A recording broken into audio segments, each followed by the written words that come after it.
Muy buenas, queridos amigos y amigas. Le habla el doctor Oriol Olivera, ginecólogo de la clínica de AMECAE. Vamos hoy a seguir hablando de temas de obstétrico, pero sobre todo, ¿qué debo hacer cuando me quiero embarazar? En temas anteriores hablamos la primera vez de generalidades. La semana pasada estuvimos hablando de qué usar en caso que nos vayamos a embarazar, qué medicamento usar y qué recomendaciones nos da el ginecólogo. Pero hoy vamos a hablar de un tema particular. Si yo tengo una enfermedad crónica, si yo soy diabética, si soy hipertensa, si tengo una enfermedad autoinmune como el lúpus eritematoso, si tengo VIH-Sida, ¿qué hacer en esos casos si yo me quiero embarazar? Pues bien, usted tiene todo el derecho de embarazarse, aunque tenga estas enfermedades. Tiene derecho a procrear y a dejar descendencia. Y nosotros los ginecólogos tenemos la responsabilidad de apoyarla, guiarla y decirle cómo manejar su enfermedad y el embarazo. Por eso nosotros nos dedicamos también a hacer embarazos de alto riesgo, nos gusta manejarlo. Y vamos a empezar, por ejemplo, aquellas pacientes que son diabéticas y llegan a la consulta. Lo primero que nosotros tenemos que precisar qué tipo de diabetes tiene, si es una diabetes tipo 1 o si es una diabetes tipo 2. La tipo 1, que no es insulino dependiente, nosotros sabemos que hay productos que se pueden dar desde antes de embarazarse y durante el embarazo para controlar la diabetes, sin que esto tenga ninguna repercusión negativa sobre el embrión, ni el feto, ni el producto de la concepción. Entonces, hay que mantener las cifras de glicemia normales. Por tanto, a ellas sí hay que mantener una hemoglobina glucosilada por debajo de 6. Y a ellas les vamos a administrar además ácido fólico a altas dosis, a muy altas dosis.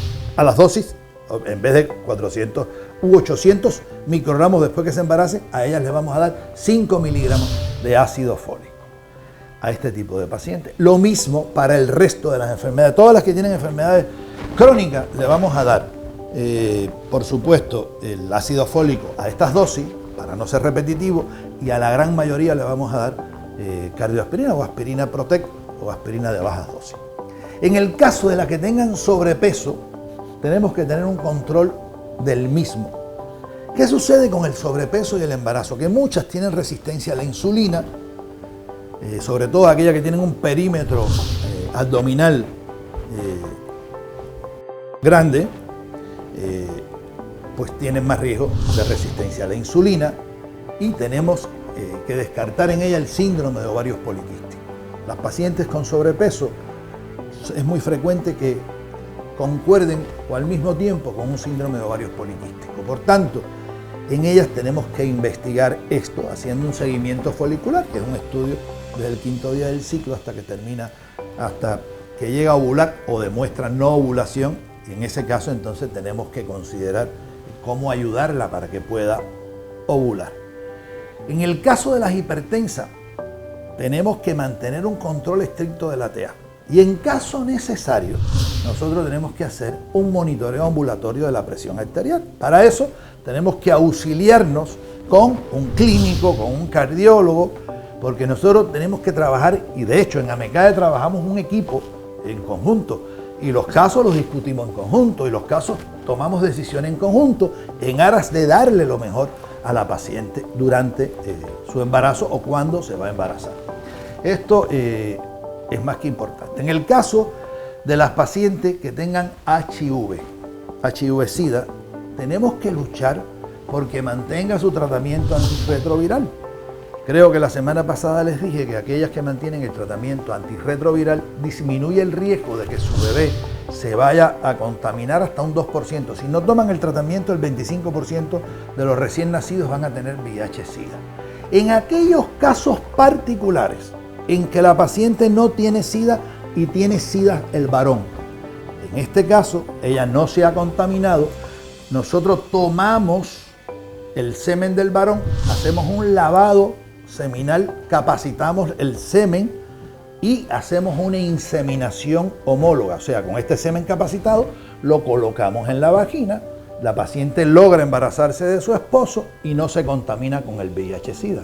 Esto es importante que lo sepan, porque es una variante que tenemos para aquellas que no tienen la enfermedad y su pareja sí la tiene. En el caso de las epilépticas, nosotros tenemos, primero ya dijimos que hay que dar cifras elevadas o mayores de ácido fólico, pero tenemos que coordinar con su neurólogo para dejar solo un anticonvulsivante. Y con un solo anticonvulsivante, porque la mezcla de anticonvulsivantes nos trae mucho trastorno, sobre todo para la concepción, para el feto, como tal, para el embrión. Entonces, tratamos de dejar un solo anticonvulsivante, por supuesto, cifras muy altas, 4 o 5 miligramos de ácido fólico, y esperamos, con este nuevo tratamiento, esperamos alrededor de un año, 10 a 12 meses, para ver que no hay ninguna crisis convulsiva, y entonces proponemos embarazarse a la paciente, que ya la venimos manejando. En cuanto a las enfermedades autoinmunes, ya sea lupus eritematoso, esclerosis múltiple, miastenia, etcétera, etcétera, cualquier enfermedad autoinmune, y ya hemos tratado muchas acá en AMECAE, en mujeres embarazadas, testigos son ellas de lo que estoy diciendo, evolucionan de una manera fantástica. Hacemos un seguimiento, sí, muy riguroso. Este seguimiento de enfermedades autoinmunes hay que estarla viendo cada 15 días. Esto es otra historia de tratamiento, no vamos a hablar, pero el tratamiento este es más, con más rigor y siempre en comunicación con el reumatólogo. Acuérdense que las enfermedades autoinmunes las manejan los reumatólogos. Y entonces nosotros coordinamos con el reumatólogo el manejo de esta paciente para que pueda llevar a cabo un feliz embarazo, una buena resolución del mismo y yo pueda entregarle un bebé sano. Esta es mi mayor satisfacción. Esa es una de las razones por las que soy ginecólogo. Solo me resta decirle a aquellas mujeres que tienen enfermedades crónicas que no se desalienten. Estamos preparados para que ustedes puedan embarazarse. Les mandamos un beso desde nuestro corazón, compartan las redes sociales y por supuesto que seguiremos en contacto.